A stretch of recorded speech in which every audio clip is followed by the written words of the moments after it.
Hi everyone! So, as always, if you want to skip my intro, skip my rules and parameters, you can skip to this timestamp right here. Otherwise, stick around. I promise my rules and parameters this time are quite short. But if you read the title of today's video, then you know I'm going to be recapping and ranking every Jumanji movie. It's not that many, there's only 3 of them. I was honestly trying to wait to do this until there was at least one more, and supposedly there's supposed to be one coming out in 2026, but I saw that on Google. There wasn't like a confirmed type of thing, or at least I couldn't find something confirming that. So I was like, instead of waiting for that possibility, I'm going to film this video. And so yeah, as for my rules and parameters, there really aren't any. I'm just simply doing the movies. I'm not doing any side series that comes about. I'm not going to be talking about the original children's book, just simply the franchised movies, that being Jumanji, Jumanji Welcome to the Jungle, and Jumanji Next Level. So yeah, here is your spoiler warning. I'm going to be going into great detail about the plot, what happens in all of these movies. And so yeah, if you haven't seen these movies or it's been a while and you don't want me to spoil anything for you, go watch the movies and come back to this. Otherwise, watch my video. I'd recommend getting maybe some popcorn or, something to drink. I don't know what you're doing while you're watching this video, but yeah, this one I'm expecting it to be a little bit long. So yeah, but let's get into it. So, our first movie is Jumanji, which came out in 1995. Our movie actually starts in 1869. And in this little short scene, we get to see two young boys frantically burying, I would say frantic is the word I can come up with right now, but they're definitely for sure scared, and they are burying the Jumanji board game in a box. They have locked the game in a chest, and they are burying this chest underground with like weights and stuff on it. And honestly, once they bury the box, they run away from it. Then we get a cut to this sign, and that's how we know we're in Brantford, New Hampshire. And then we fade to Brantford, New Hampshire in 1969. This is where we meet one of our main characters, Alan Parrish, who I will simply be calling Alan for the rest of the movie. He is riding through town, and in this scene we get to see how this town is also set up, but his ride, his pleasant ride is cut short when he starts getting chased by another group of boys that go to school with him. Before getting cornered by these boys, luckily Alan is able to escape into his father's factory. His father owns a shoe factory in the town. We next meet Carl in the factory. Carl is one of the workers in the shoe factory, and basically through this interaction we understand that Alan and Carl are friends. Carl ends up showing Alan this invention he plans to show to Alan's father later in the afternoon. And what basically ends up happening is, before he goes to talk to his father, he sets the shoe down on a belt just to like set it somewhere, and as he is talking to his father, someone starts up the belt, and the belt ends up shredding the shoe into pieces. And as his father is trying to find the culprit, Alan leaves. And so Carl is left. This is off screen, but Carl is left to kind of take the blame for it. I only mention this little tidbit because it kind of comes up later. So just keep it in mind. I should also say, in the factory, the conversation that Alan has with his dad is his dad telling him that he needs to man up and just take things like a man would, which is, I don't know, personally for me, if my son is getting bullied and someone is trying to cause him bodily harm, I'm not going to tell him to man up. But again, this is 1969. Once Alan leaves the factory, he thinks he is in the all clear to ride off. He believes the bullies have gone, but they have not gone, and they actually end up cornering him now. The main bully's name is Billy, and Billy is basically angry at Alan for hanging around his girlfriend. They end up beating up Alan and stealing his bike, so now he is, left without a ride. So he ends up walking. As he is walking through the town, I would say it's the town square, and it's kind of, half of it is under construction, Alan hears this rhythmic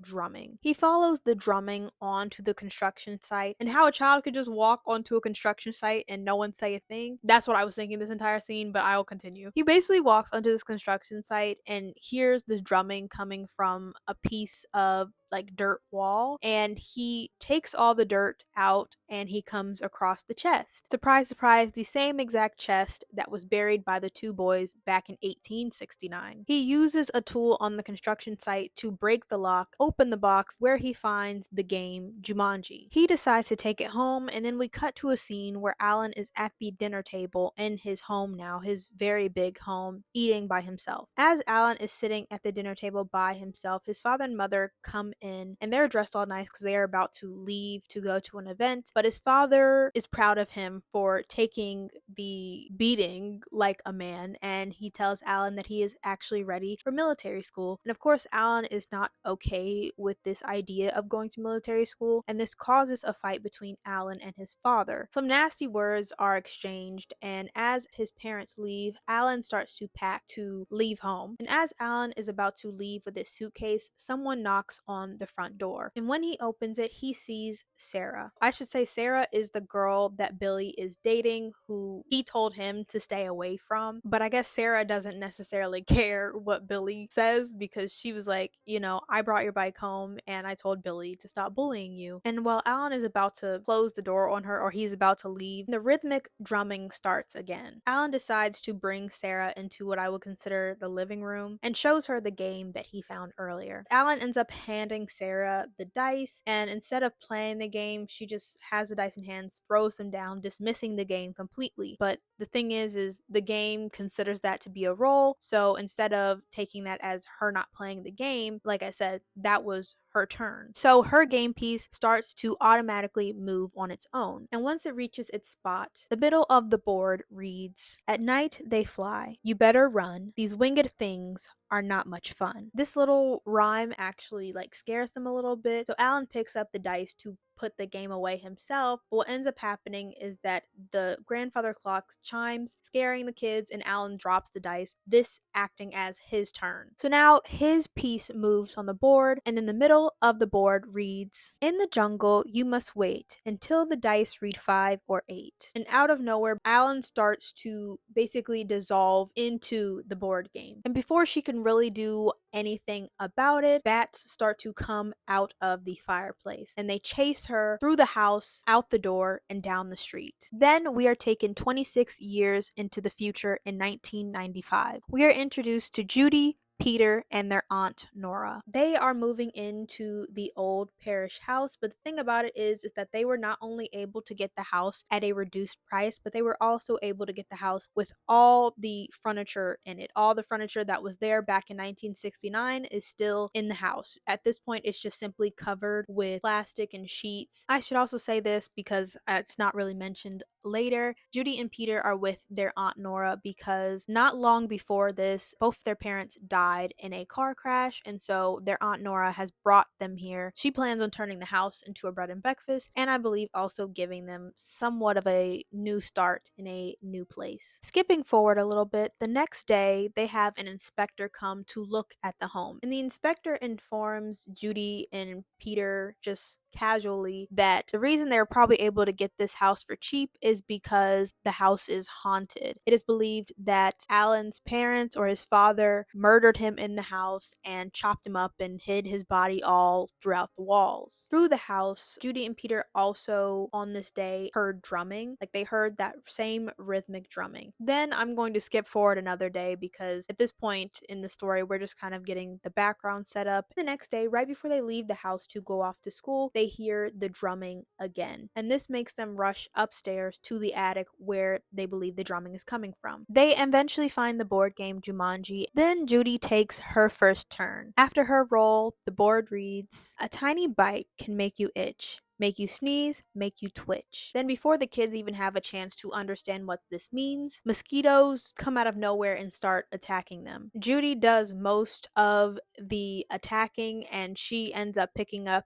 not a baseball bat, a tennis racket, and swatting at the mosquitoes, hitting one and throwing it out the window. And then the other two that were attacking them end up flying after that one. And so that danger is now out in the world, but it's not in the house bothering them. So then next, Peter takes his turn, and the board reads, "This will not be an easy mission. Monkeys slow the expedition." Then Judy and Peter hear noises coming from downstairs. When they go to investigate, they open the kitchen door, and the entire kitchen is being ransacked by monkeys. I guess not really knowing what to do about it, instead of doing something, they just kind of close the kitchen door and head back upstairs. I mean, to be honest, that if I was their age, I wouldn't know what to do either. I probably would have shut the door too, because what are you supposed to do? But after seeing this, they do in fact head back upstairs and read the rules of the game, the instructions of the game. And Judy reads from the board, and I quote, "Adventurers beware. Do not begin unless you intend to finish. The exciting consequences of the game will vanish only when a player has reached Jumanji and called out its name." Even after hearing that, Peter wants to put the game away. He wants them to stop, but Judy insists that they have to continue so that the animals, even the small two animals that have come out of the game, can go back in the game. And so Peter takes another turn because he rolled doubles. And upon this turn, not only does Peter roll a 5, but the board reads, "His fangs are sharp. He likes your taste. Your party better move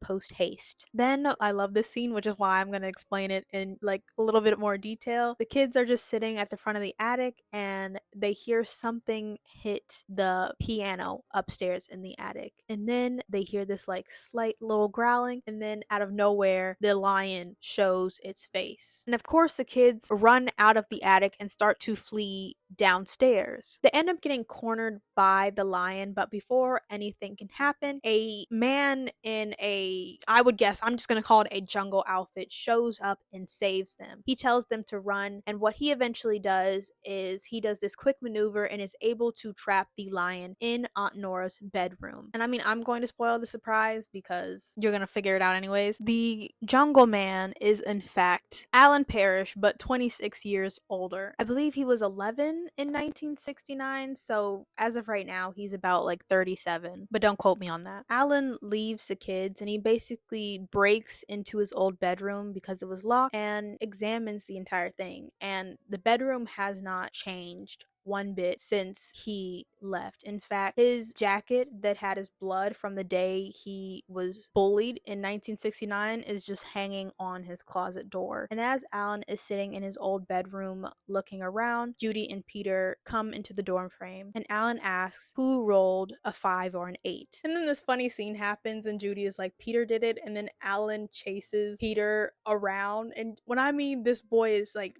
terrified, he's like absolutely terrified, but all he does is, he grabs him and he hugs him, and then he apologizes for scaring him, but he's happy that he rolled a 5 or an 8. And then they kind of do this a little exchange, and Judy explains to Alan, after finding out that he is in fact Alan Parrish, that he's been presumed dead for years, and that it's not 1969 anymore, it's 1995. Alan ends up exploring the town, and through this scene we learn that the town is a bit more run down than it was when he was a kid. When he goes to his father's factory, he finds a man living in it. When Alan asks the man what happened to the factory, the man tells Alan that basically Mr. Parrish, or Sam Parrish, Alan's father, let the factory go. He used majority of his money to look for Alan and neglected his responsibilities around the factory till it eventually closed. He also finds out that both his parents are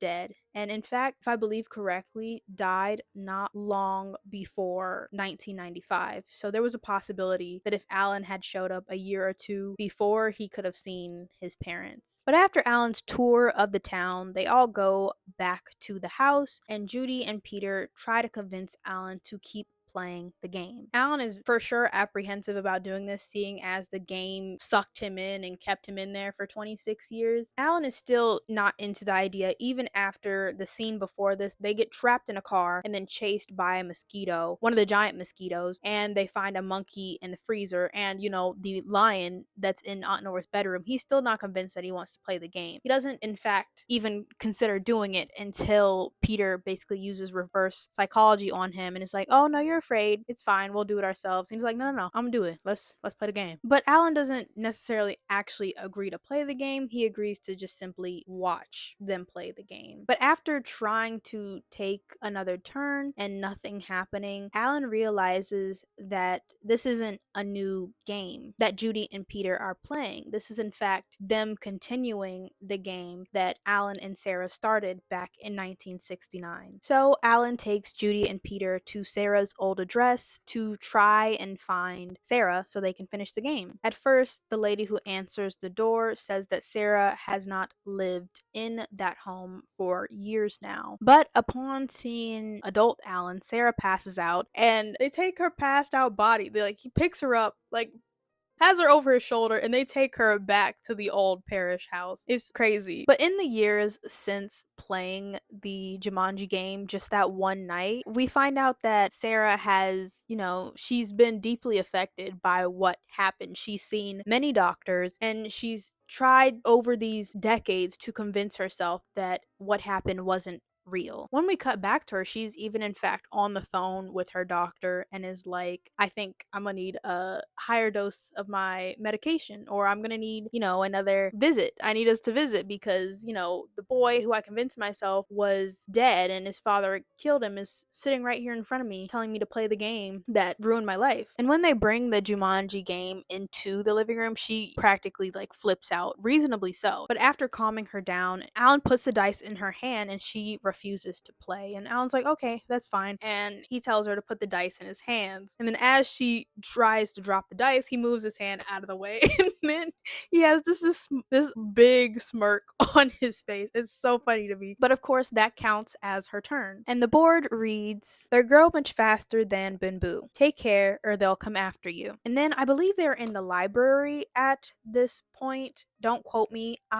Each room in this house kind of confuses me. I'm just gonna guesstimate, right? Because I don't know what these rooms are. To me, it's a living room. It might be a study. I don't know. But out of nowhere, these vines and roots start springing up out of the electrical sockets, out of the ceiling, just everywhere. And they all are kind of huddled together. But what ends up happening is one of the vines wraps around Peter's foot and drags him. And before this big yellow plant can eat Peter, you have Sarah, Alan, and Judy pulling him. And they're just really trying to pull him away from this plant. But what ends up saving him is Alan taking the sword named Angus off the wall and cutting the plant so that he can be freed. Then they take the board, leave the living room, close the living room off, and head into the study or the library, one of the two, in a different room. Even this scares Sarah, but she is convinced by Alan specifically to continue playing this game. This exchange happens where Sarah is talking about how much this game has ruined her life, and Alan is also,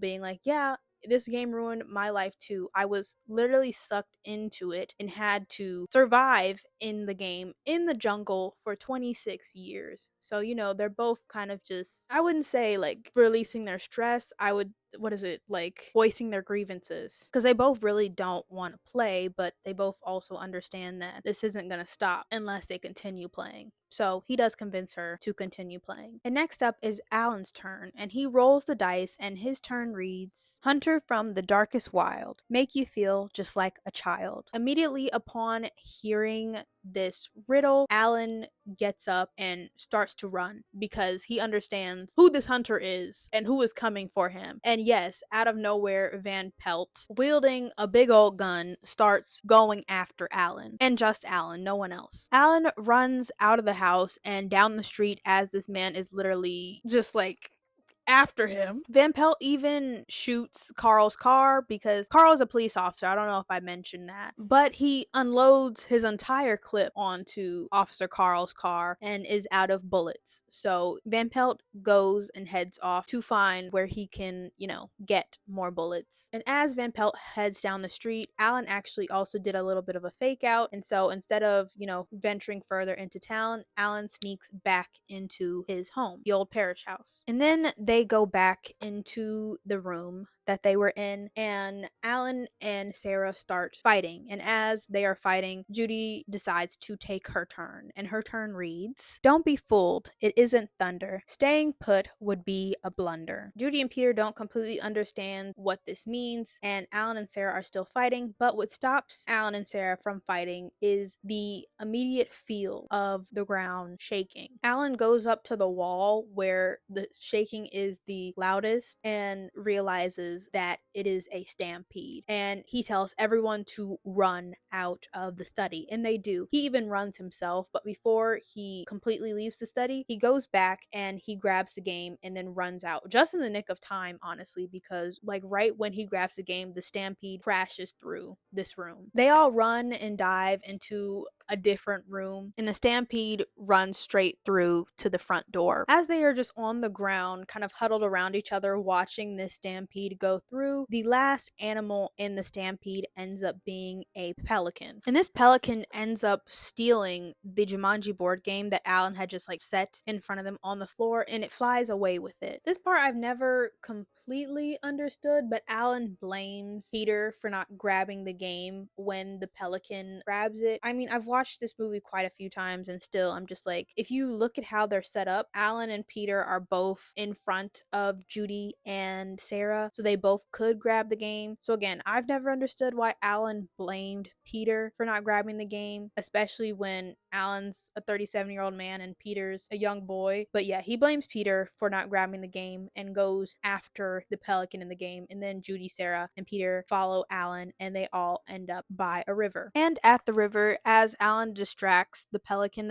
ends up pushing the Jumanji game into the river, but luckily Peter is able to do something I would be too scared to do as a kid. He climbs onto a fallen branch, hangs upside down from his legs, and grabs the game out of the river before it falls over the waterfall. As the gang is walking down the road heading back to the house, they run into Officer Carl. And at this point, Officer Carl is absolutely fed up with Alan. He just, he says, like, every time something bad happens, you happen to be at the scene. So he decides to take Alan in for questioning. And of course, the entire group objects because he hasn't done anything, and Alan is objecting too until a bullet hits near his head on the side of the car. He seems to be the only one who notices this, but it is Van Pelt, and at this point not only has he legally acquired a new gun, but he is after Alan again. So for his protection, he decides to get in the car and be taken by Officer Carl and promises to meet up with them again. And as this exchange is happening, and mainly Judy and Sarah are arguing with Officer Carl for Alan's freedom, Peter is messing with the game. As Sarah and Judy turn their attention back to Peter, they find out that Peter tried to cheat and end the game early. But instead of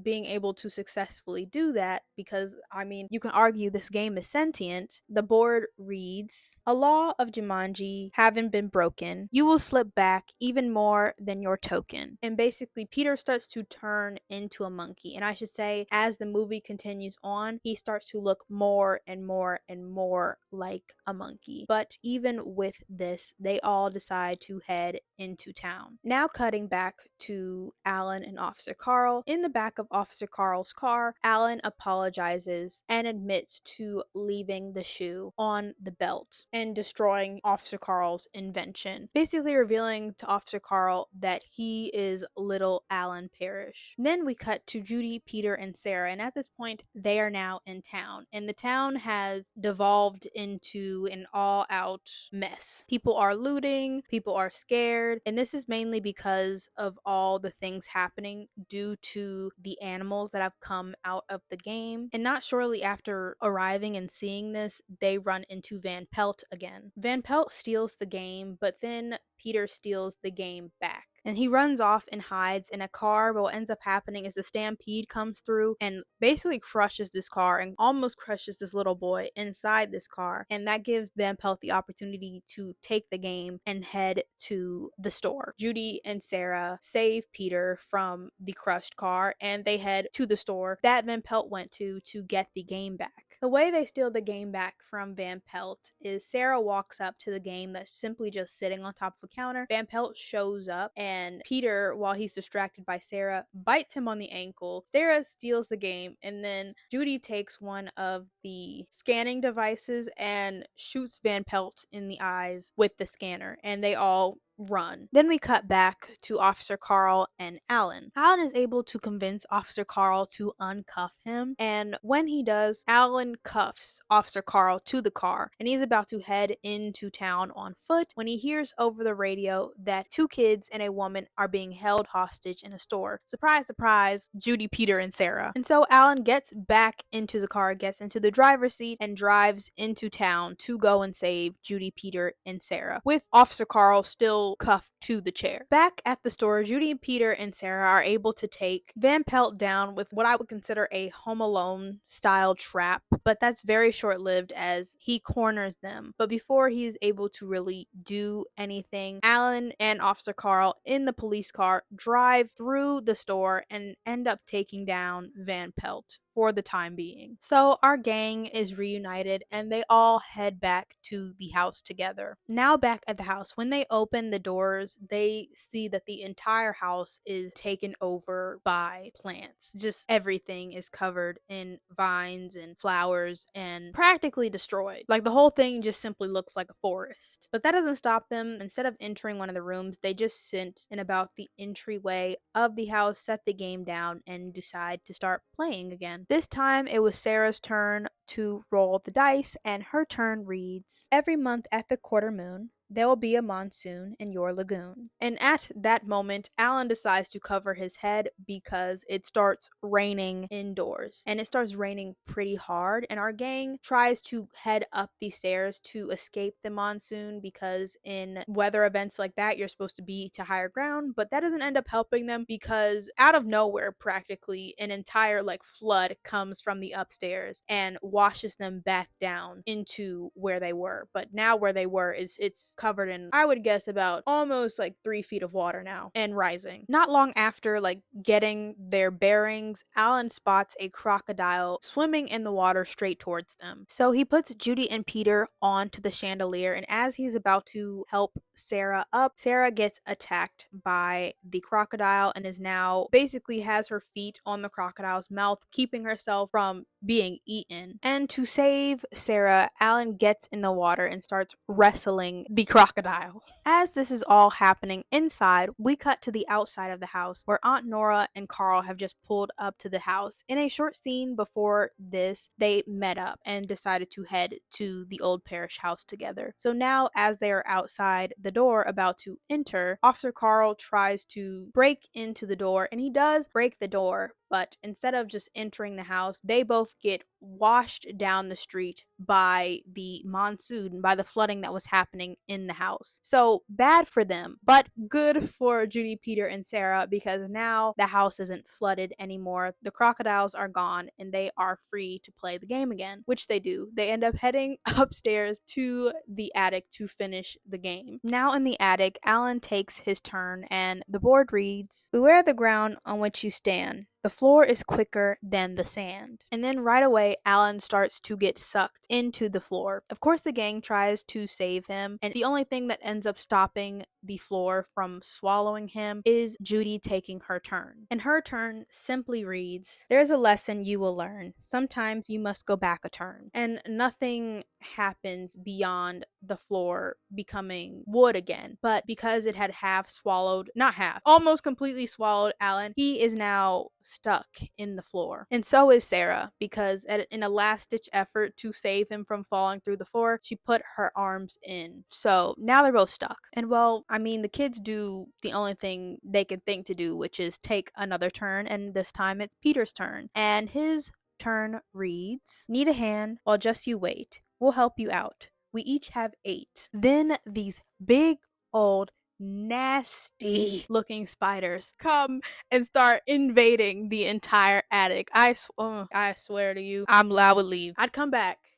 but I would leave. Alan tells Peter that there is an axe in the shed, and so Peter leaves the attic to go and find this axe. And so while Peter is going to get the axe, Judy is fending off the spiders because, Alan and Sarah can't defend themselves. They're stuck in the floor. And so as she is doing this, Alan tells Sarah that she should take her turn, and if she possibly rolls a 7, they can be done with the game. And so Judy starts to bring the board game over to Alan and Sarah, but before she completely can, one of the flowers is now in the attic and it shoots poison darts into her neck. But this doesn't stop her just yet. She's still able to put the board game on Alan's face, put the dice into Sarah's mouth, and allow her to roll her turn. And right after she passes out, also at this point, Peter has come back upstairs and he is helping to fend off the spiders. On her turn, unfortunately, Sarah does not roll a 7, so the game is not over, but her turn reads, "You're almost there with much at stake.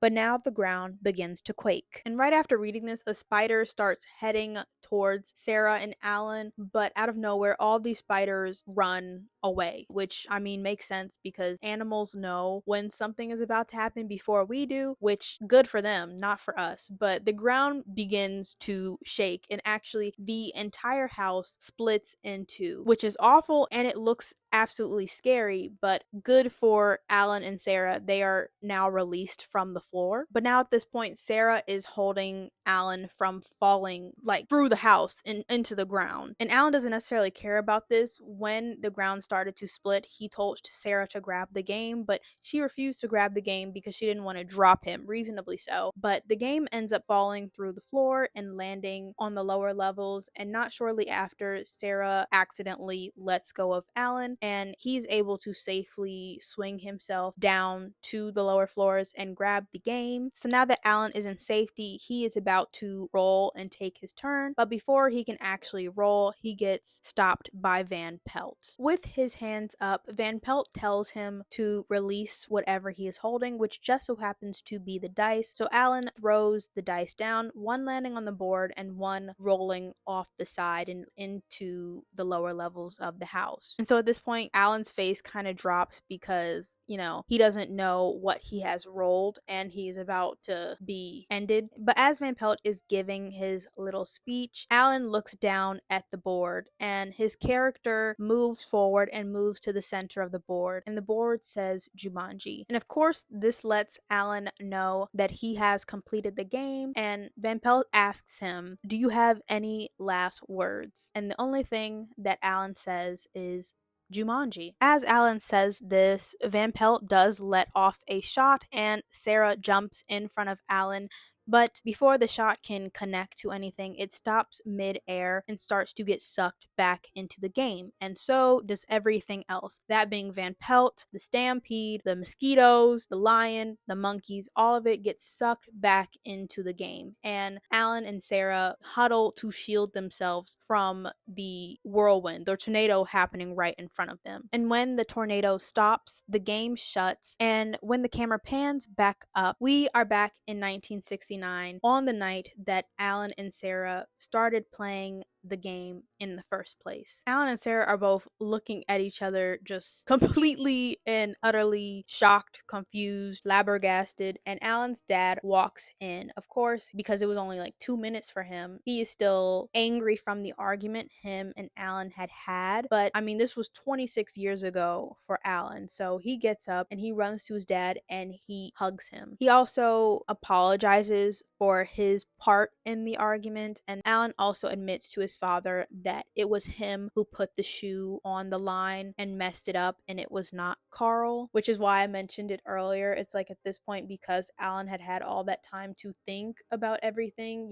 he's able to change some things and change the future, honestly, because now Carl's not going to get fired, or at least he's not going to get fired for something he didn't do like he did in the first part of the movie. But after this scene, we cut to Sarah and Alan at a river. They have the Jumanji game. They have it tied with rope and tied to rocks, and they throw the game into the river. And then before they part ways, Sarah kisses Alan. Then they both walk back home together. Right after this scene, we are launched back to, I said Christmas 1994. I'm not completely sure. It's not said what year it is. I'm just guessing it's Christmas 1994 because Judy and Peter's parents, I believe, die on a ski trip, which if I'm doing some deductions, they more than likely went on the ski trip January, February, and then the movie is taking place around August, September, because that's when most kids are going back to school. So I'm guessing it's Christmas 1994. It's not said that it's Christmas 1994.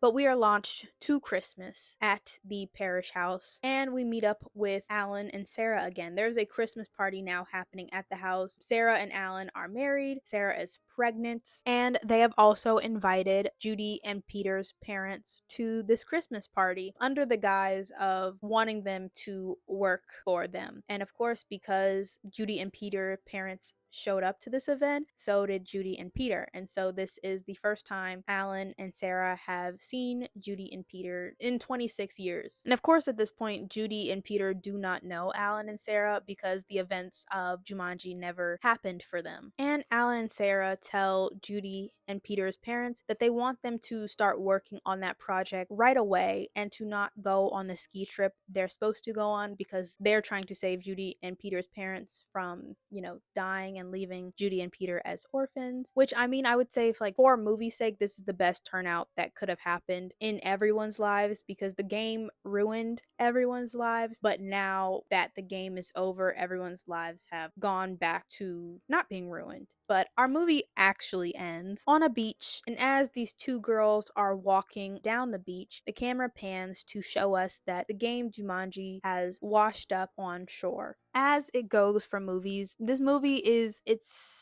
so good. I like the fact that every turn is started with a riddle, which you will see is actually a trend for the other Jumanji movies too. It's done in a different way, but it is still done in the other movies. And honestly, I feel like this movie makes me love the other movies even more, which is why, like, I don't even know where to put this one in the ranking. I'm so undecided about it. So I'm gonna do something different for this video, and instead of doing my ranking right now, I'm simply just going to do my ranking at the end, because not only am I recapping these movies for you, I'm also recapping the elements of these movies for myself, because I took these notes about a week ago. So it hasn't been that long since I've seen the movies, but it's been a little bit. So I'm just going to save my ranking for the end. So we'll just have one final ranking. So yeah. Okay, I'm back. I know there was no break in between it for y'all, but I grabbed a snack. I grabbed some ice water and I refreshed my lip gloss. Now, before I actually get into the recap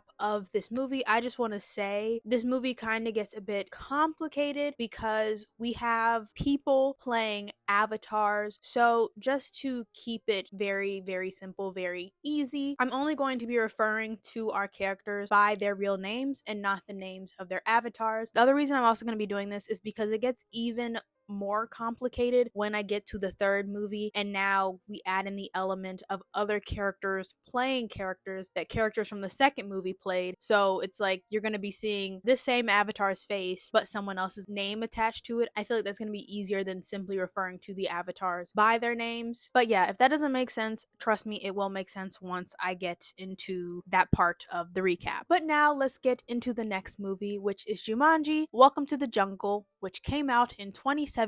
So our movie actually starts on a beach in 1996. This man discovers the Jumanji board game on the beach and he decides to take it home and bring it to his son. The son inspects the game and sees that it is a board game and is immediately disinterested in it and sets the game aside and starts playing his video game. But we cut to later in the night when the son is awoken by rhythmic drumming coming from the Jumanji board game box. case. When the son opens the Jumanji board game case, this time he does not see a board game. He actually sees the chip that you are supposed to insert into his game console. Upon seeing this little chip, is what I will call it, the boy decides to put it into his game console because it can now go into his game console. I mean, me personally, if something was a board game earlier in the day, when I open the box and then I reopen the box, the entire game is gone and there's just a chip sitting in the middle, I would be suspicious, but he wasn't. And he puts the chip into his game and he starts to play the game. And then we cut to the outside of the house where from his bedroom window, we see this green light just illuminate the entire room and then it goes completely dark. Then we cut forward to 2016. I forgot to mention, but we are still in Brantford, New Hampshire, and we meet Spencer. And now I'm going to speed through this entire front section because it basically is just a introduction to all of our characters and tells us how they all ended up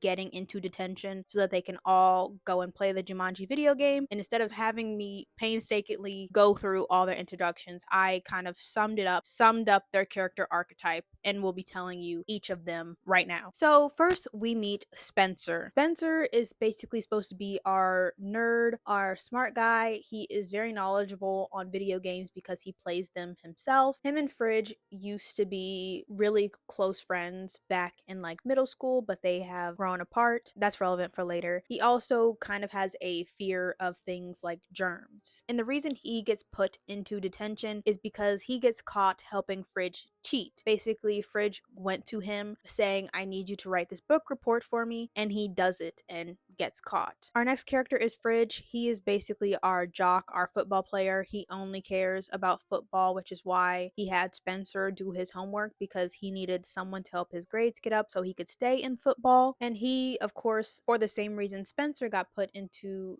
detention, gets put into detention for cheating. But not only does he get put in detention for cheating, he also gets kicked off the football team because of it. Our next character is Bethany. She's supposed to be our popular girl archetype. She is reduced down to caring about social media, her ex-boyfriend, or like impressing her boyfriend. She is more than that. She is more dimensional as a woman, but that's what she kind of gets simplified down to in this little part. But she basically gets put in detention for FaceTiming her friend in the middle of class during a quiz and refusing to put her phone away after the teacher asks her to. Our last character is Martha. She is our loner girl. She's our awkward girl, and she gets put in detention for refusing to participate in gym class. Once they all get their detention slip, they meet up in the principal's, not like his personal office, but like the front office area. And the principal tasks them to go into this one room in the school and remove staples from these old magazines that they're planning on recycling. So now in the room, as Martha and Spencer are removing staples from the magazines, Brittany and Fridge are not helping. I said Brittany, I'm sorry, I meant Bethany. Bethany is on her phone and Fridge is kind of just wandering around and looking around the entire room. And this is how he ends up finding an old game console. And this game console just so happens to have the Jumanji video chip still in it. Spencer is the one who ends up hooking the game console up to the TV, and when he reads the screen says, and I quote, "A game for those who seek to find a way to leave their world behind." Then the screen tells them to select their characters. At this point, it is only Fridge and Spencer who are interested in the game, so of course they are the first people to select their characters. And Fridge ends up picking Franklin Mouse Finbar, but Spencer accidentally reads this as Moose Finbar, which is relevant for a little later. But Mouse Finbar is a zoology and weapons expert. Spencer picks Dr. Smolder Bravestone, who is an archaeologist and an explorer. Next, they get Bethany to come over and join them on the game and pick her character. She ends up picking Professor Shelley Oberon, who is the cartographer and quoted as being the curvy genius. Lastly, they get Martha to stop picking the staples out of magazines and come over and just play the game with them for a little while because they think it's only going to take them a little bit to play this game. And she picks Ruby Roundhouse, Killer of Men. After everyone has selected their character, Spencer pressed start, and immediately the entire room just fills with the rhythmic drumming. This, of course, scares everyone because it's just like, imagine sitting in a room and everything's normal, and then all of a sudden, like, this just loud drumming starts playing. So Spencer actually pulls the video game out of the wall, like unplugs the game, and everything stops. And then the drumming starts again, and they all get sucked into the game. Now that they are in the game, Spencer, Fridge, and Martha are looking at each other, except they don't know at this point that they're Spencer, Fridge, Martha, and Bethany. They look, sound like the characters, the avatars that they've picked. So, of course, everyone is confused, but really not long after this moment, they all come to the realization that they are in the bodies of the characters that they have picked. The person who is the most taken back by this is Bethany, because when she read A Curvy Genius and when she read Shelley Oberon, she was thinking of a woman, but no, Shelley is short for Sheldon, and Professor Shelley is, in fact, not a woman. As she is having her little freak out moment, reasonably so, she backs up against this river and ends up getting eaten by a hippopotamus. She eventually does show up again. She actually falls from the sky, and I'm also going to be tracking everyone's life count because they don't know this yet, but everyone has 3 lives and they're tattooed on their arm. I'll be going over this more later, but I will be telling you how many lives at different points each character has. So at this point, Bethany has 2 and everyone else has 3. But not shortly after this, more hippos show up and chase our characters to a different part of the forest where they are saved by a jeep. Upon getting in the jeep, our gang meets Nigel Billingsley. Upon interacting with Nigel, our gang quickly finds out that he is an NPC, a non-player character who is basically put into games to give you background, insight, and small little tidbits about what is going to occur in the game. And so I will basically explain to you everything Nigel explains to our group. Basically, Jumanji is in grave danger, and our gang is tasked with saving it. They are supposed to lift the curse that has been placed on Jumanji. Not that long ago, Nigel, who is a Jumanji field guide, was hired by Bravestone's former partner, now nemesis, Professor Russell Van Pelt. He was hired to lead an expedition to find the Jaguar Shrine, which is the resting place of the sacred jewel of Jumanji. Nigel was under the assumption that he was simply bringing Van Pelt there to, do research, but Van Pelt actually ends up stealing the jewel, cursing the land of Jumanji, but gaining dark powers himself that allow him to control the animals of Jumanji. But while Van Pelt was sleeping, Nigel stole the jewel from him and ran. That was all being shown in a cutscene, and we cut back to in the Jeep, and Nigel hands the stone to Dr. Bravestone, to Spencer. And then he lastly tells them that to leave the game, they have to save Jumanji. But he says it in this very poetic, rhythmic way, kind of reminiscent of the riddles or poems that happens in the first movie. He says, and I quote, "The goal for you, I'll recite in verse. Return the jewel and lift the curse. If you wish to leave the game, you must save Jumanji and call out its name." Then he lets them out of the Jeep in the middle of this field, gives them a map, and tells them they need to head to the bazaar to find their missing piece. Then he himself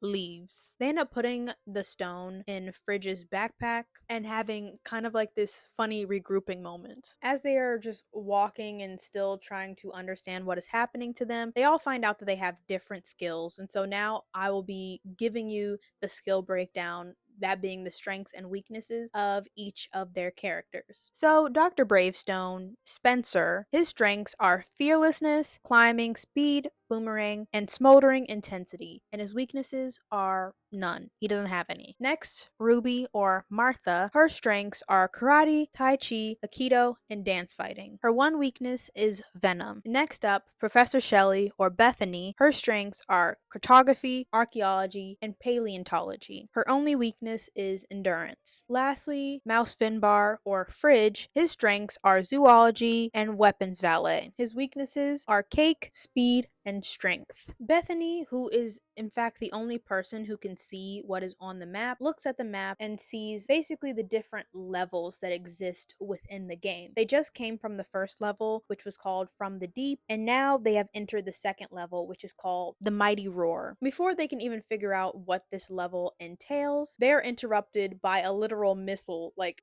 going straight through them, and then motorcycle men come over the hill. Of course, this prompts everyone to run into the forest, and in this scene, this is kind of where we get the first display of everyone's skills and strengths that they just acquired. That being that Martha ends up taking down one of the motorcyclists, saving Bethany, and Spencer uses a boomerang given to him by Fridge and takes down 4 cyclists, saving Fridge in the process as well. They all end up meeting at the edge of the waterfall, and to escape the rest of the motorcyclists, they jump into the waterfall to safety. Once they're out of the water and safe, Martha realizes that she had been shot by a bullet and basically just disappears. She of course reappears from the sky, and at this point now Bethany and Martha have 2 lives and Spencer and Fridge still have 3. This is also when they realize that they have 3 lives and that their lives are tattoos on their arms, like I mentioned earlier. In this moment, Spencer basically hypothesizes, because of his prior knowledge of video games, that once they use up all 3 lives, they more than likely probably die in the game. After this, the group just kind of, no choice, decides to head to the bazaar because the only way they can really escape the game is by finishing the game. And on the way over, Spencer and Fridge start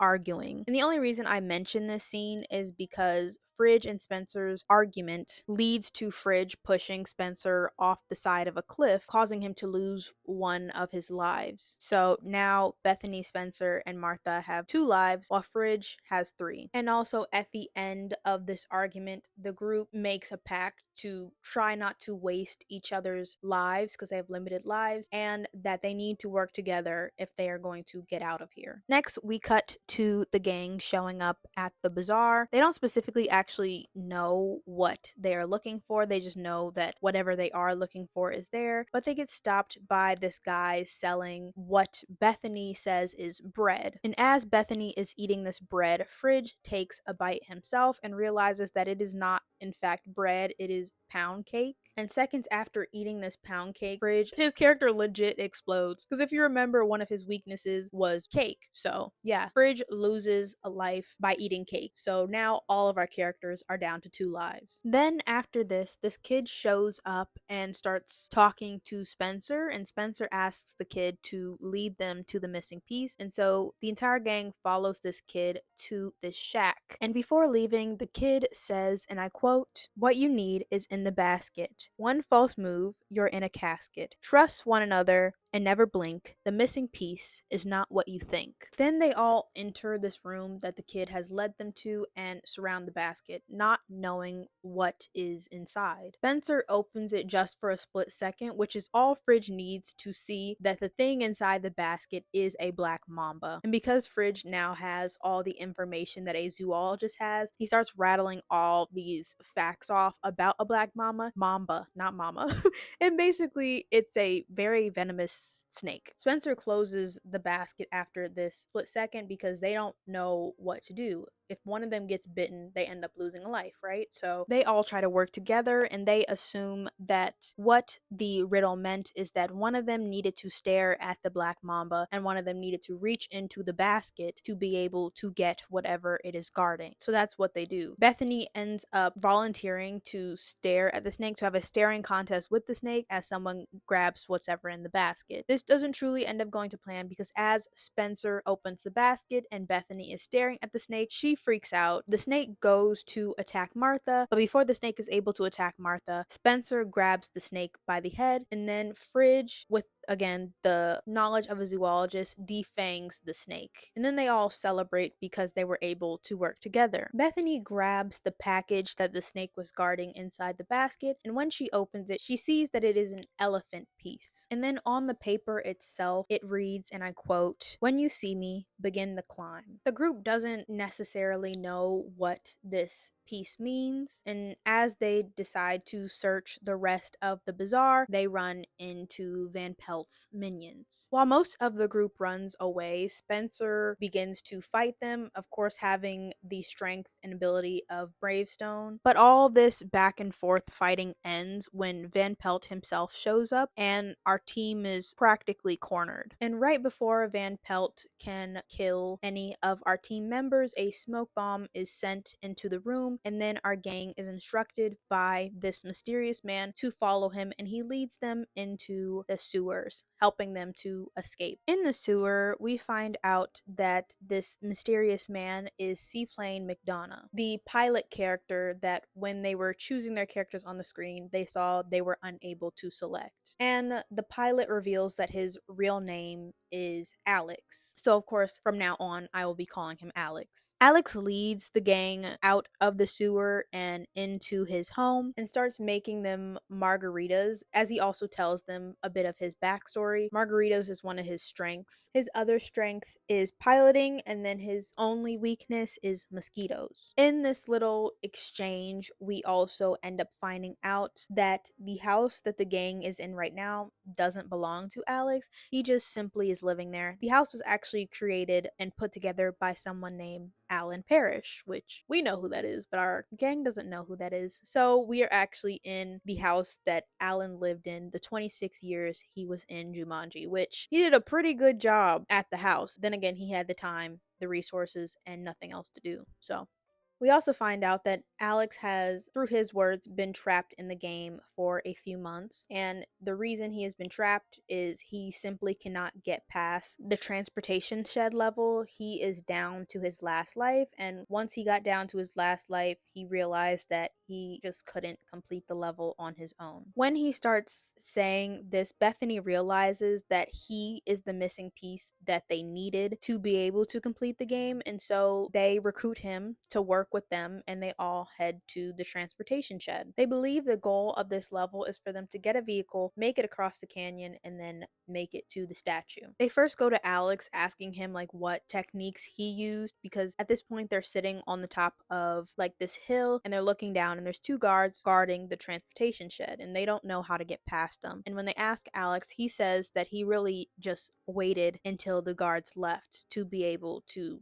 get into the shed, but that took 3 weeks, and they don't want to wait 3 weeks to do that. So they come up with a plan to use Martha to distract them. They basically want Martha to flirt with these guards, but the thing is Martha has never flirted before. So then we get this funny scene of Bethany showing Martha how to flirt. And while Bethany is with Martha, we jump back to Spencer, Fridge, and Alex having a conversation. And as they are talking, as Alex is talking, Fridge and Spencer start to notice that Alex is using outdated slang and referring to celebrities that aren't, as popping, as prevalent as they were, or as celebrities go for, what was this movie, 2017, 2016. And this prompts Spencer to ask Alex what year he thinks it is currently. And Alex admits that he believes the year to be 1996. And upon hearing this information, they both realize that Alex is Alex Vreek.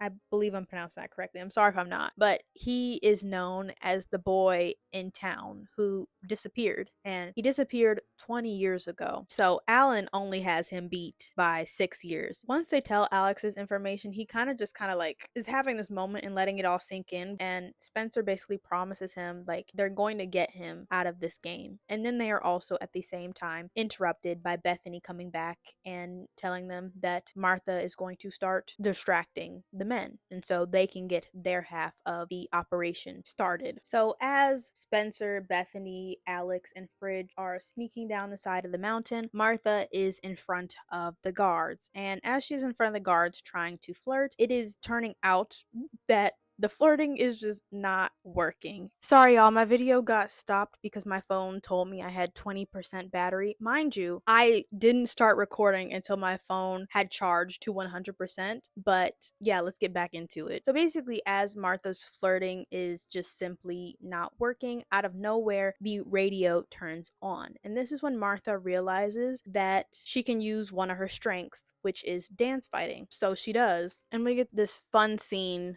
that I absolutely love of the actor Karen Gillan just taking these men down. So I recommend you go and watch it if you haven't seen it in a while. But yeah, as Martha is taking these men out, our gang is in the shed trying to figure out which one of the many vehicles of transportation they should use. One of the things that is stopping them from being able to choose a vehicle is the fact that Alex is honestly kind of scared. You know, 2 of his lives were used up trying to figure out and failing at picking the right vehicle, but the gang lets him know that he was more than likely supposed to pick the helicopter and fly the helicopter. Martha ends up joining the group after kicking their butts, and they are eventually able to convince Alex to fly the helicopter. So as they're flying the helicopter out of the transportation shed, the motorcyclists Van Pelt's minions have also showed up and they start shooting at the helicopter. They are able to escape, but not without one of the bullets hitting the top of the helicopter. And I'll read this because I don't know specifically what this part is, but when the bullet hit the helicopter, it loosened the collective, which is basically, I guess, the part of the helicopter that helps it go up and down. So instead of flying up and down, the gang is still flying in the helicopter, but now they're stuck at the bottom of the canyon flying. They can't go up out of the canyon. And they also, at this point, when they are in the canyon, hear the rhythmic drumming again, which lets them know that this is the next level of Jumanji. And in this level, they are being chased by albino rhinos, which Fridge lets us know are native rhinos to Jumanji. And so as Alex is flying the helicopter away from the rhinos, Spencer decides to go out and fix the collective so that they are able to get away, because as he is flying the helicopter forward, they are going to reach the wall of the canyon. They are heading towards the wall actively as this is happening. And just in the nick of time, Spencer is able to fix the collective and they are able to fly out of the canyon. But as he does, the jewel that was in Fridge's backpack, the jewel they're supposed to put back so that they can save Jumanji, falls out of his backpack and into the canyon. So now they have to go back and get it. So they turn around, and as they're in the canyon, Spencer gets the bright idea to push Fridge in so that he is able to go and pick up the jewel. So Fridge acts as the distraction, getting trampled by the rhinos as Spencer grabs the jewel. And as they're heading back out of the canyon, they respawn from the sky. So Fridge falls from the sky and Spencer grabs him and they head to the next level. So at this point, Alex and Fridge have 1 life and everyone else, that being Martha, Bethany, and Spencer, have 2. Once they land, they get out of the plane and celebrate, but this celebration is short-lived because a mosquito bites Alex. And if you remember, one of his weaknesses is mosquitoes, and he was already at 1 life. So his 1 life starts to fade, and it is Bethany who gives him mouth-to-mouth resuscitation and saves him. Basically, when she was giving him mouth-to-mouth resuscitation, she was giving him one of her 2 lives. So now Fridge,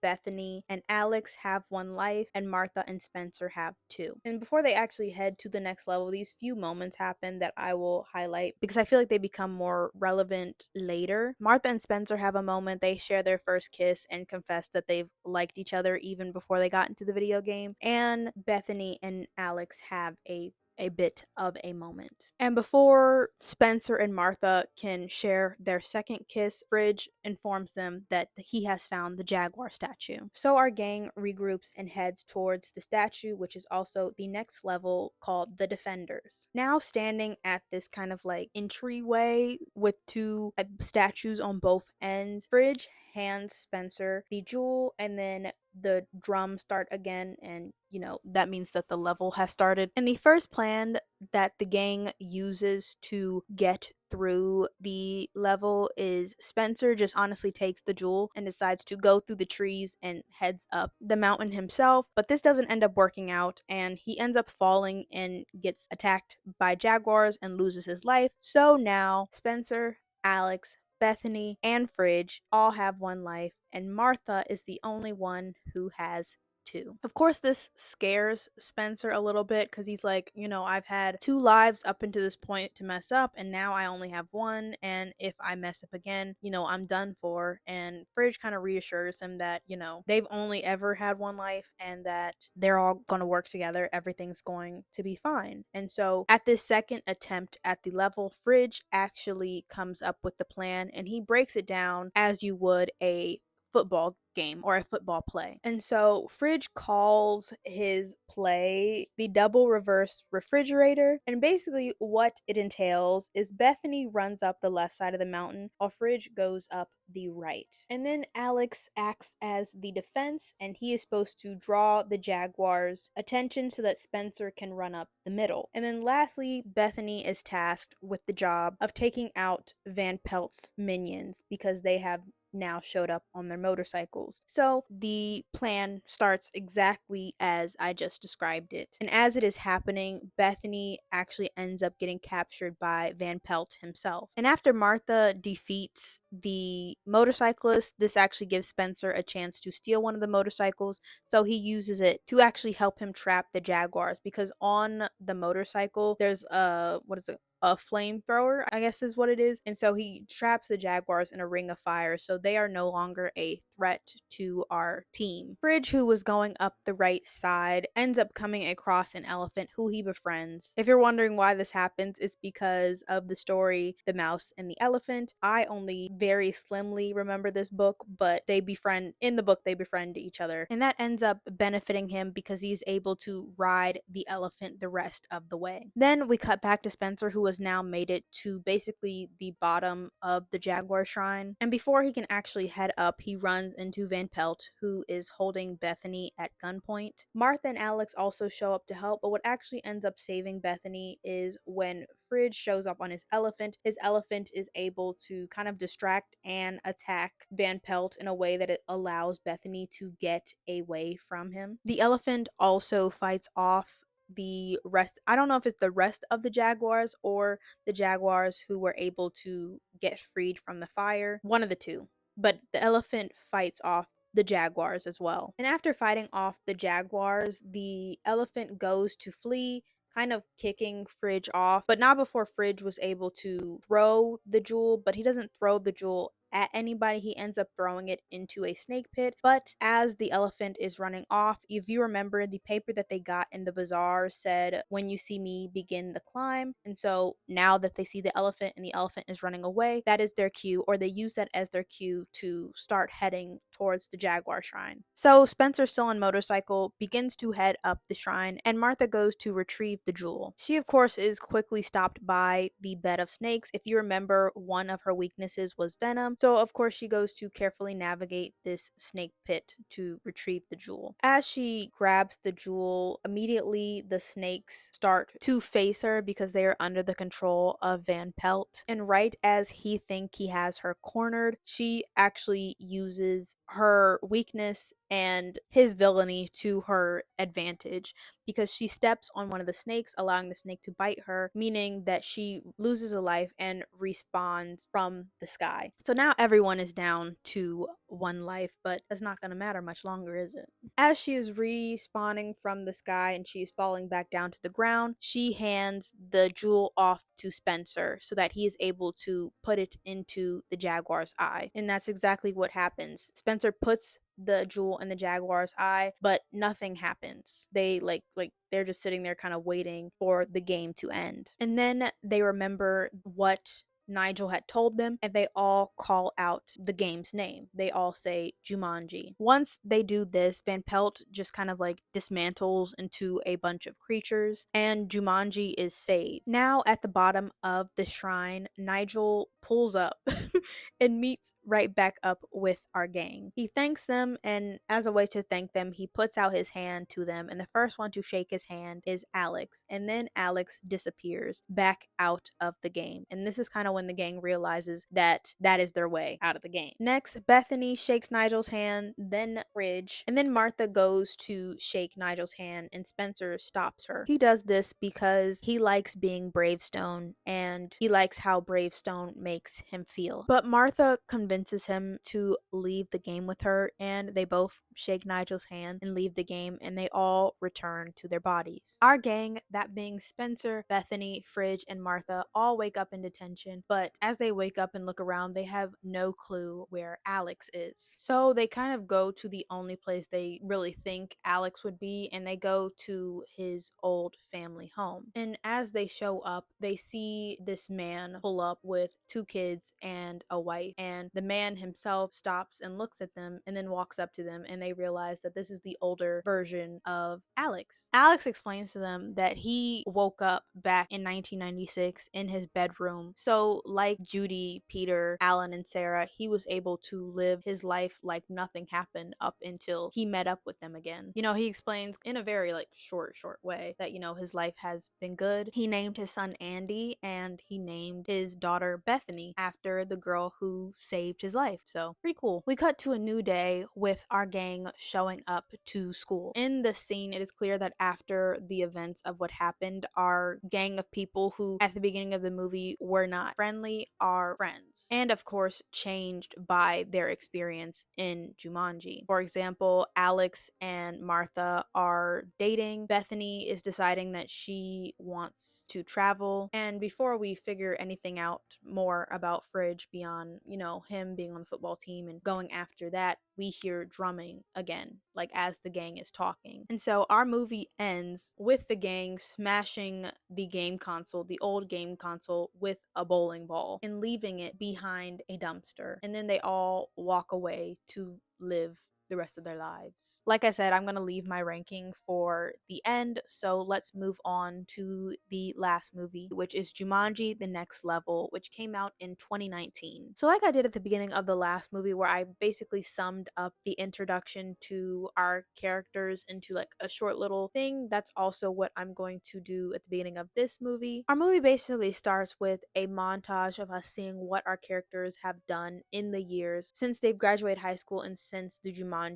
game fiasco has happened. They're also texting back and forth because they are planning on meeting up back at home in Brantford, New Hampshire to see each other. In this time, Bethany has been traveling the world. Martha is at college, and we see Fridge at the gym. I don't know what he was doing.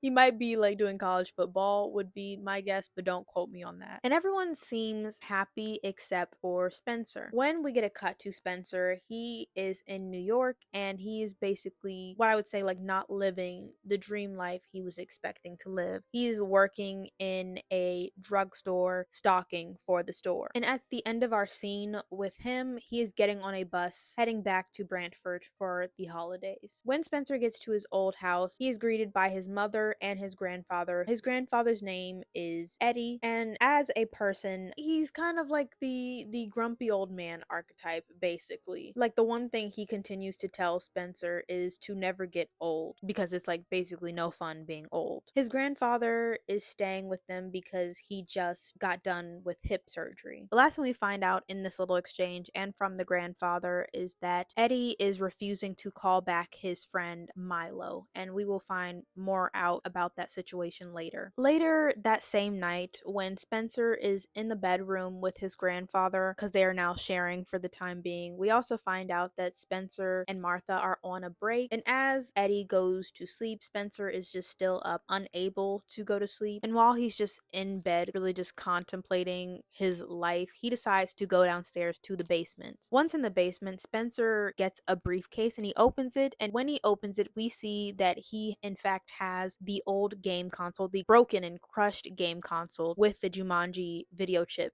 in it. And before we see anything else, we cut to the next morning where two scenes are happening at the same time, but I will summarize each one on its own. But just remember, we're kind of getting cuts back to both of these situations together. So I will start with the interaction between Milo and Eddie. Basically, Eddie opens the front door to find his old friend Milo there. It has been 15 years since Milo and Eddie have spoken, and Milo has come to the front door to basically apologize to Eddie. And Eddie is simply not interested in hearing or receiving this apology. But Milo is trying to apologize because Milo and Eddie used to own the restaurant that is now Nora's, and Eddie believes that Milo, in a way, kind of took the restaurant from him when he decided to sell half of the restaurant. Now, cutting to Martha, Bethany, and Fridge on the same day at the same exact time. This is happening with Milo and Eddie. Martha, Bethany, and Fridge are meeting up at Nora's for brunch. And while they are at the restaurant, they are all catching up with each other and wondering where Spencer is. They also let each other know that their communication with Spencer up until now has been a bit sparse and they have not necessarily been able to really get into contact with him. So instead of sitting at the restaurant and waiting for Spencer to show up, they actually go to his house. And this is where our two groups, that being Milo and Eddie, and Bethany, Martha, and Fridge, combine. Eddie answers the door to, of course, find Martha, Fridge, and Bethany looking for Spencer. He lets them in, and as they're all searching the house, their search gets interrupted by the rhythmic drumming they hear coming from the basement. Fridge, Martha, and Bethany head to the basement to find the old broken game console with the Jumanji game chip in it connected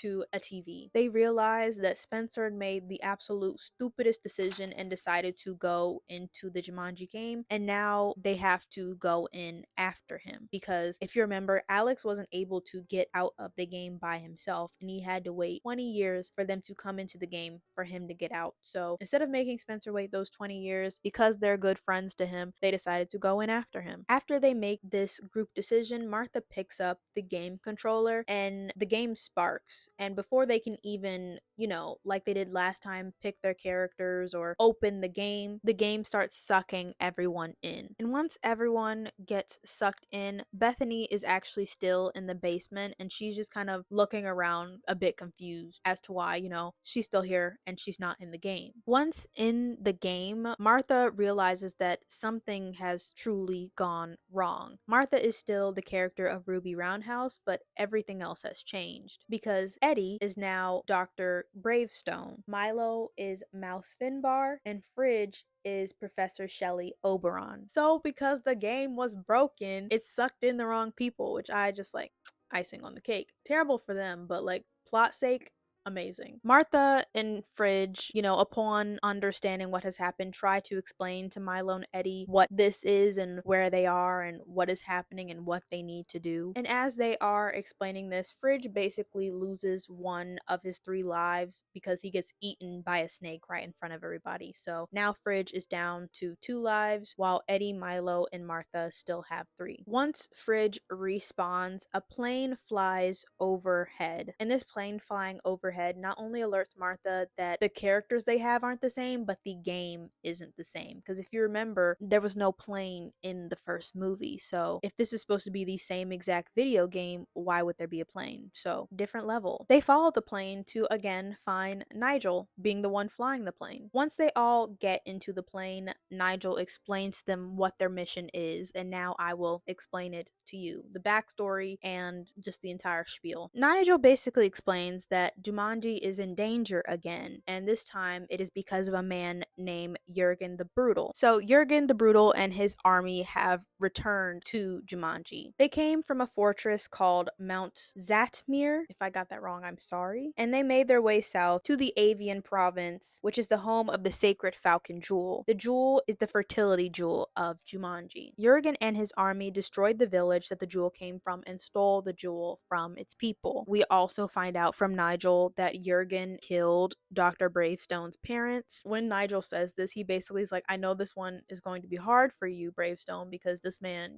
murdered your parents. And Eddie's just kind of sitting there still like, where are we? But Nigel tells them that their job is basically to recover the jewel, show it to the sun, and I quote, "The goal is to recover the loot, to wrestle it from the hands of the brute. If you wish to leave the game, You must save Jumanji and call out its name. But after telling them this, Nigel gives them the map and makes them jump out of the plane. They land in the middle of this desert that also kind of looks like a junkyard. And as they're getting their bearings and everyone agrees to play the game, Fridge looks at the map and they find out that this level is called the Dunes. Out of nowhere, an ostrich shows up in front of them. Martha and Fridge kind of usher to Milo to tell them, like, what is this animal and what danger does it basically pose. And Milo is a very, very slow talker. So he's just sitting there, listing off all these facts about ostriches. And Eddie goes up to the ostrich and basically starts patronizing it and telling the bird to basically shoo away. And before Milo can get to the last fact that he says, which is when threatened ostriches attack, Eddie gets attacked by the ostrich and he loses a life. So now Fridge and Eddie have 2 lives while Martha and Milo have 3. But when Eddie respawns, this is basically when the level actually starts. One of the facts that Milo said was that ostriches travel in herds. And so running over this sandy hill, a herd of ostriches start barreling towards them. And the group rush to the junkyard around them. And in the junkyard is actually vehicles, like little cars, like kind of go-kart,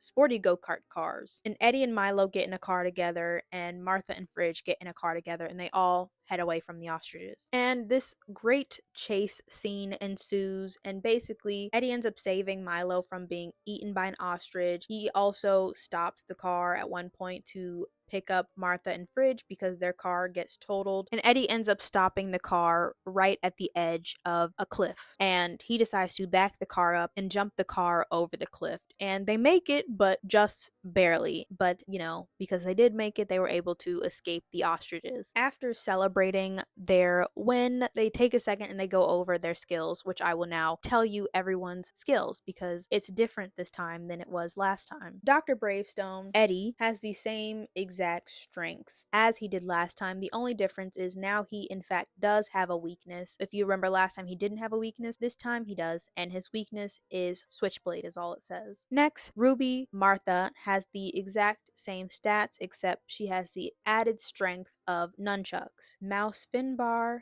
aka Milo, also has the exact same strengths and weaknesses, except now he has the new added strength of linguistics. Lastly, Professor Shelley Oberon, or Fridge, he has all the same stats except the new added strength of geometry and the new added weaknesses of heat, sun, and sand. The gang all head north and they make it to the next level, which is called the Oasis. Then we get a cut to back outside the game with Bethany. She ends up going to Alex's house because honestly she doesn't know who else to go to or where else to go, and she enlists the help of Alex so that she can get into the game and be able to help her friends get out of the game. Then we cut back to our gang stuck in the game and they are trying to follow the flame to the desert fruit. They head to a club called the Smokestack, which Smoke and Stack. That movie's amazing. If you know, you know. And Eddie gets approached by a woman in red, which is what I will call her because I don't remember ever seeing her have a name. And by how she interacts with Eddie's character Bravestone, Martha realizes that she is the flame that they are supposed to be following to the desert fruit. And as they head further into the bar, they also come across Jurgen and some of his men as well, just kind of like doing what they do. Jurgen and his gang also have a box with them, which they of course assume has the jewel in it. As they're watching Jurgen and as Jurgen is giving his speech, the lights go off. And when they come back on, they discover that a key has been stolen. As they're trying to find the thief, Eddie stops the thief and it ends up being a small woman. He gives Jurgen the thief, and as this exchange is happening, Martha realizes that the small woman is in fact Spencer. But before they can do anything, Jurgen murders the small woman. And of course, since it is Spencer, he does respawn, and he respawns outside, and that's where he meets up with the rest of the group. Of course, Martha and Fridge confront Spencer about going into the game, making that absolute heinous and stupid decision. And the reasoning Spencer gives for going into the game is that he wanted to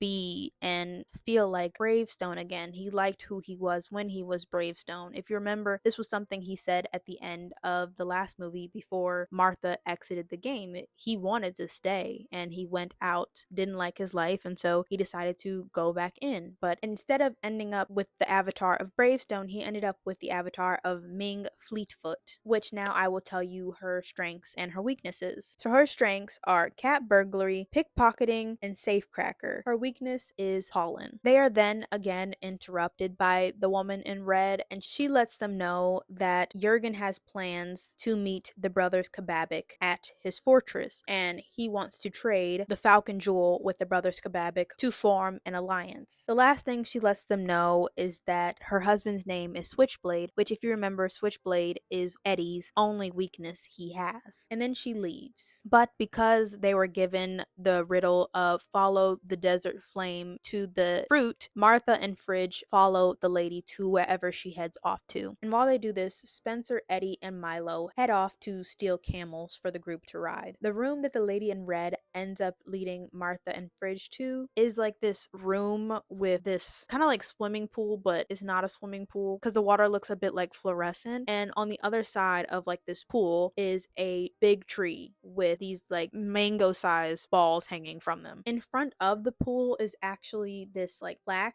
that reads the Jumanji berry tree. And under that on the plaque it says, and I quote, "In moment of need, remember the seed." Just a hint for the gang to have later. And there is no pathway to get over to the tree. It is simply just the pool. So Martha uses the strength that she has because of Ruby Roundhouse to use these like lights hanging from the ceiling to get over to the other side to get to the tree. She grabs the fruit but immediately falls into the water, and it doesn't actually end up killing her. So she swims over back to where Fridge is, and he steps one foot into the water and gives her a hand to get out of the water. And as this happens, this like electricity switches in between them, and when they recover, they realize that they have switched bodies, and now Martha is in Professor Shelley Oberon and Fridge is inside Ruby Roundhouse. Then we cut back to Milo, Spencer, and Eddie. Milo and Spencer are inside the pen, I guess you can call it, where they're holding the camels, and Eddie is outside being the lookout. Eddie starts a fight outside of the camel pen, and inside the camel pen, Spencer is trying his hardest to get these camels to come with them, but they are refusing. And then Milo lets it be known that he can actually speak camel and understands what the camels are saying, because if you remember, one of his traits was linguistics. Then we cut back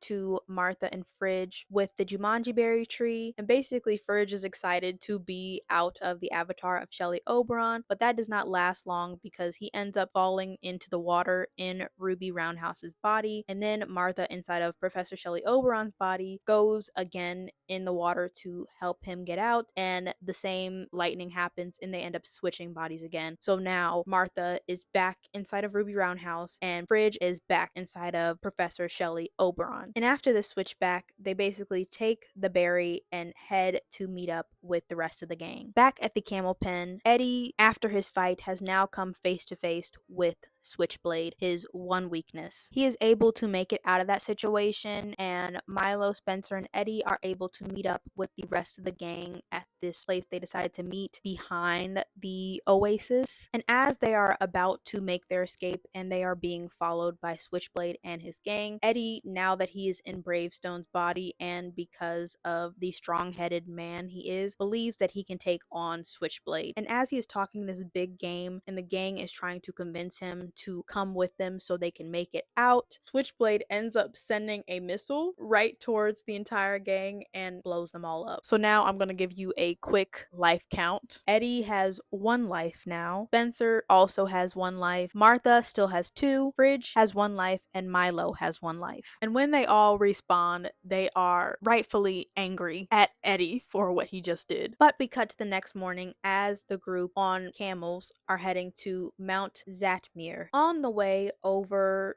to Mount Zatmir, Milo and Eddie are going at it again. They did go at it earlier in the movie, but I just didn't mention that one because nothing came out of it. But this time, they're fighting over the same thing they were fighting over before they even got into the game. Eddie is still mad at Milo for selling the restaurant. But in this exchange, they fight the same way that Spencer and Fridge did in the first movie. And at the end of this fight, Eddie in Bravestone's body ends ends up pushing Milo into a rock, which doesn't do anything, but the force of him pushing him onto a rock makes this other rock fall on top of him, and that ends up taking one of his lives. And now Milo is down to one life, and Martha is the only one left with two lives. The camels drop the gang off at the edge of a forest. They let Milo know that they're not willing to go any further, so they leave them to head into the forest to do whatever they want to do. And they walk into the forest until they come across this section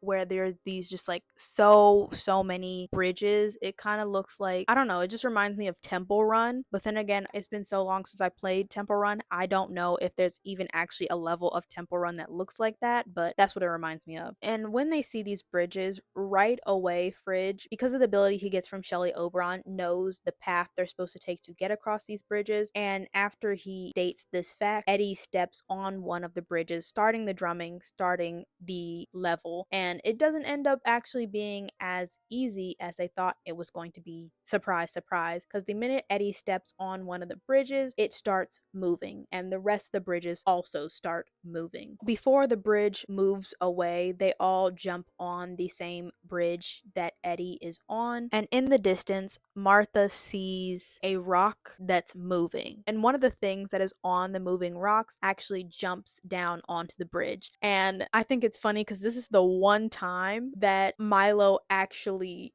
gives like information about these animals very quickly. Because the minute he sees this monkey, he's like, oh no, that's a mandrill and we need to run. And like, if I'm in a situation and someone who's like a slow talker all of a sudden is like picking up the pace, that's when I know I'm actually in danger, and that's when I'm booking it, truly. And that's exactly what the gang does. They start booking it, and using Fridge's math skills that he has with Professor Shelly Oberon, they follow him most of the way to know which bridges they're supposed to jump on as they continue going across this like canyon full of these bridges. But as they are following Fridge, Martha ends up accidentally jumping on to a wrong bridge, and she gets cornered by one of the mandrills, and the mandrill literally picks her up and throws her off the side. So now at this point, every single one of our characters only has one life. Then right after this, Spencer gets stuck on the wrong bridge, and his grandfather, Eddie, goes to save him. Then Martha and Spencer are able to swing safely to the other side together. Then Fridge is able to meet up with Milo and Eddie, and they are all able to make it over to the other side and make it out of danger. I think out of all the like levels, this one for some reason, I don't know why, was just like one of my favorites. Not across all the movies, but so far in this movie. Now on the other side of the cliff, the gang is not actually out of danger, because now that they've gotten over all the bridges, they are surrounded by mandrills. But what ends up saving them is Alex on horseback, using the horse to basically scare these mandrills away. And of course, in this scene, we find out that Alex has come back into the game as Seaplane McDonough, and we also get introduced to another new character called Cyclone the horse, who is Bethany. Alex gives the entire gang warm clothes because they're about to be heading up a snowy mountain, and they all have this moment to regroup. In this regrouping moment, I will summarize it for y'all. Basically, Eddie and Milo finally have their heart to heart, and they reconcile, they apologize to each other. We also find out that Milo is not expected to live much longer, and one of the reasons that he had even come to see Eddie was because he wanted to reconcile with him, or at least apologize for what he did before he passed. The group also gets together to figure out how they're going to tackle the next level called the fortress, and they all come to the conclusion that it's going to be very hard to succeed in this level with the current avatars they have now. The main reasons they say this is an issue is because Eddie as Bravestone has a very short fuse, and Milo does not give information good enough as Mouse Finbar. As this is happening, as they are talking about this, they're like up here and there's kind of like a drop off. They look, and Martha and Fridge recognize the same exact water they saw by the Jumanji berry tree, the avatar switching water. So of course they get the bright idea to have everyone switch avatars. And so now I will give you the avatar list and who is in which avatar. So stick with me because we about to get into this. So Fridge becomes Mouse Finbar. Bethany becomes Professor Shelley Oberon. Spencer becomes Bravestone. Eddie becomes Ming. Milo becomes Cyclone. And Martha stays as Ruby Roundhouse. And Alex stays as Seaplane McDonough. And so, as most of the gang is kind of warming up in this cave, Eddie and Milo end up getting discovered and taken by Jurgen the Brutal's guards up to the fortress. So, instead of getting caught themselves, the rest of the gang stays in the cave and they formulate a plan to save Eddie and Milo and also beat the game. So, in this next part, Alex, Fridge, and Bethany are together, and Martha and Spencer are together. And I'm going to be cutting back between these two groups because they're both doing different things. Alex, Fridge, and Bethany try to sneak through the front door of the fortress because as they're walking up, there's a bunch of people entering the fortress and they get stopped by just one of the guards and they get asked if they are the brothers Kababik. And so Fridge and Bethany end up posing as the brothers Kababik. Then we cut to Martha and Spencer, and they are climbing up the side of the mountain. And their goal by doing this is basically to rescue Eddie. And if you remember, Alex was with Fridge and Bethany, but he's able to kind of like sneak away on his own, and he actually goes to rescue Milo. And so he finds Milo being held in this barn, but inside the barn is like a cage at the end of the barn. And so he takes a step forward and immediately, kind of like in those Indiana Jones type movies, the rock is a trigger and he gets shot and he ends up losing a life. So now Alex is down to 2 lives. Then we cut back to Martha and Spencer and they have now broken Eddie out of the prison that he was being held in. And then we get a cut back to Alex and he ends up, trying to figure out which stones he's supposed to step on and he loses a life again. So now he is down to 1 life. And then now we cut back to Fridge and Bethany. They are escorted into basically this lounge or like I would say cafeteria looking area and they come face to face with Jurgen. They notice that the jewel is around Jurgen's neck. And if you remember what the woman in red said, she said that the brothers Kababik were meeting with Jurgen to get the jewel so they could form an alliance. So as they are kind of prompting Jurgen to give them the jewel, they run into trouble because they find out quickly that they're trading their sister for the jewel. And of course, the person not with them is their sister. And as they are about to be killed by Jurgen, Martha shows up to pose as the brother Kababik's sister. She almost gets Jurgen to give her the jewel around his neck when a note comes in from one of Jurgen's henchmen. And the note is from the actual brothers Kababik saying that they have been delayed and will be coming up to the fortress at a later date. So of course now their cover is blown and none of them are who they say they are. As they are about to get attacked, Spencer comes in to fight Jurgen and it's just this crazy thing.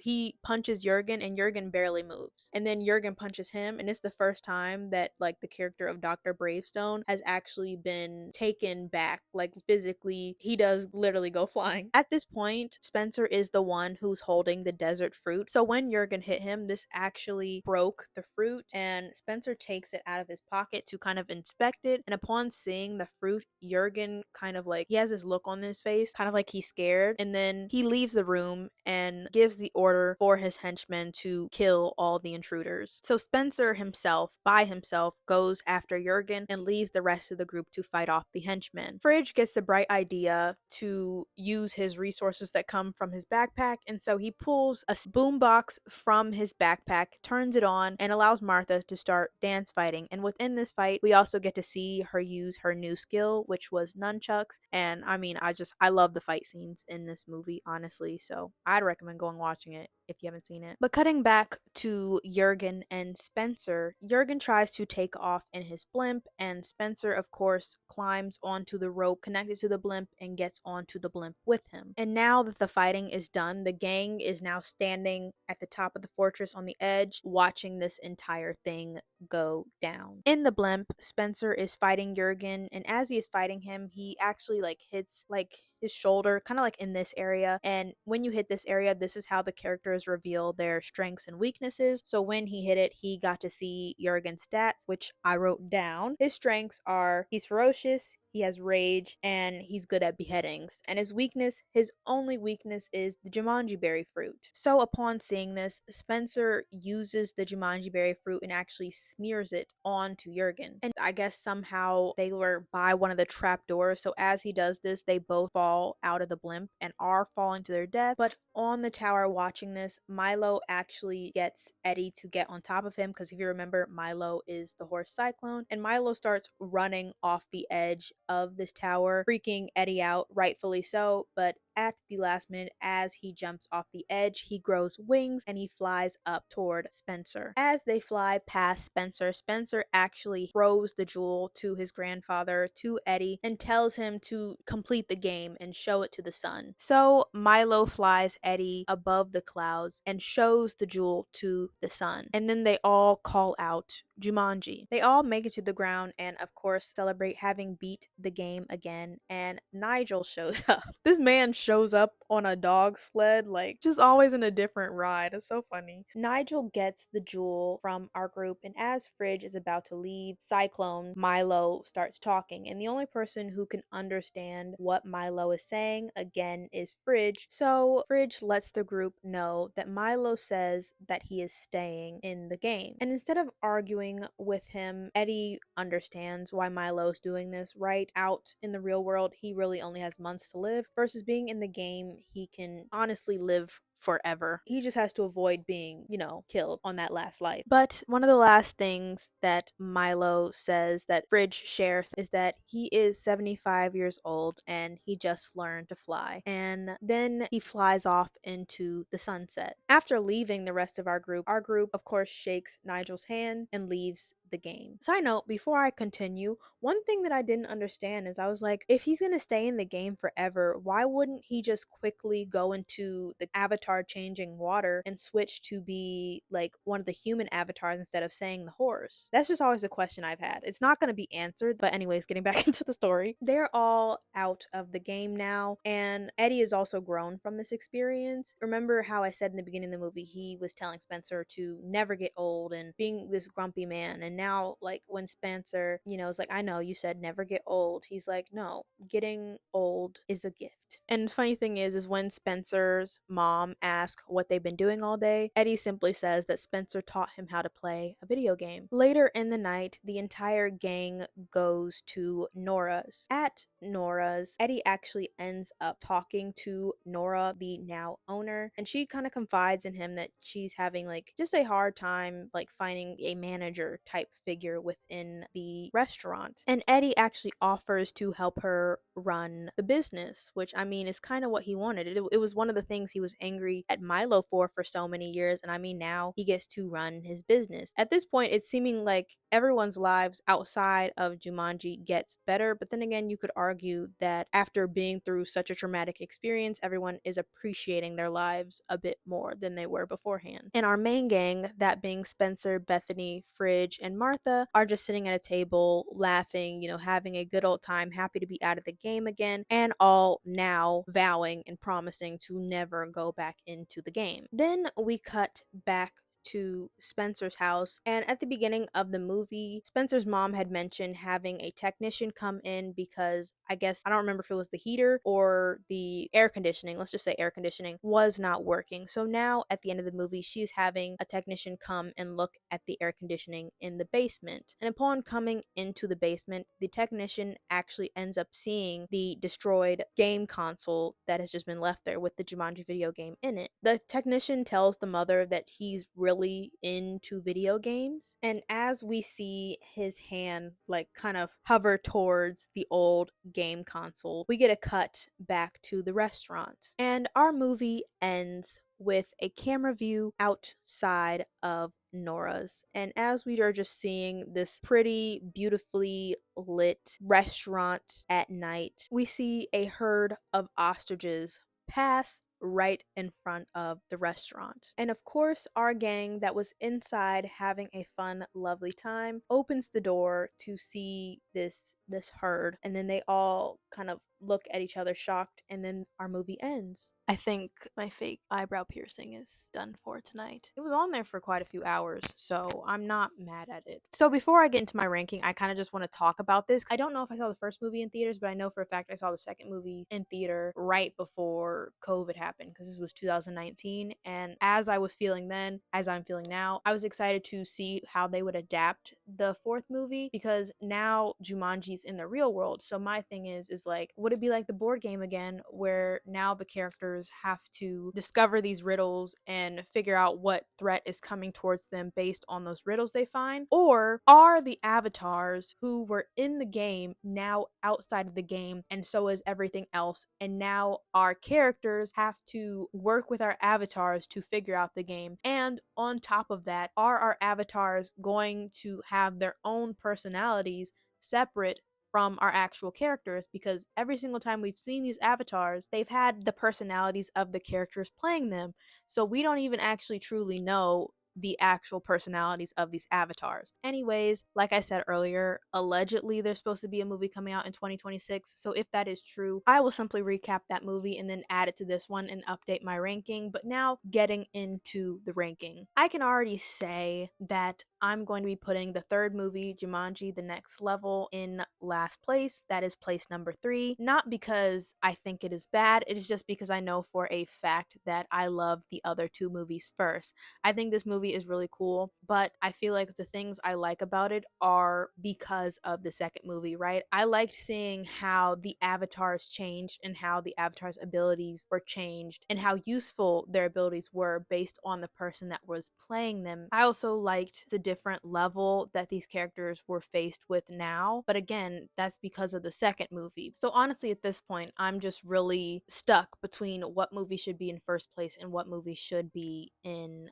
second place, because of course I like and absolutely love the first movie, but I also really love the second movie. Honestly, I was just sitting here for a good like 5 minutes contemplating it, and I think I'm going to go with my gut on this ranking, and I will reveal it to you now with my reasoning. So, in first place, we have 1995's Jumanji. In second place, we have 2017's Jumanji: Welcome to the Jungle. And in third place, we have 2019's Jumanji: The Next Level. Order that the movies came out is the order that they're in. And the reason I kept it with that, because I was really, really close to putting the second movie in first place, but I honestly sat here for a second and I was like, the main reason, like I mentioned earlier, I'll mention it again because I love repeating myself. The main reason that I love the second movie and I love the third movie is because of how they build upon what has already been established. I think the only thing that makes the first movie stand out is that there is nothing prior to it. It is the first movie, it is the ground zero. There is nothing that makes it good beyond its ability to stand alone by itself. For me, what makes the second movie good is because it has the first movie ahead of it to establish the universe and establish what Jumanji is and how different Jumanji can be when it gets turned from a board game to a video game. And in the third movie, it becomes good because of what has already been established by the second movie of it being a video game, but now we're getting a next level. And like I said about the characters. And so I just went with the order they came out in because I just think that they did a really good job at that. That's one of the reasons I absolutely love the Jumanji series. But yeah, if you have a different ranking, please feel free to share that with me and everyone else in the comments. You can explain yourself or you don't have to explain yourself. But thank you so much for watching this video. Liked if you like it, subscribe if you want to see more of me. I'm on an every other week posting schedule until further notice. But I hope you have a good weekend, weekday, weeknight, and bye!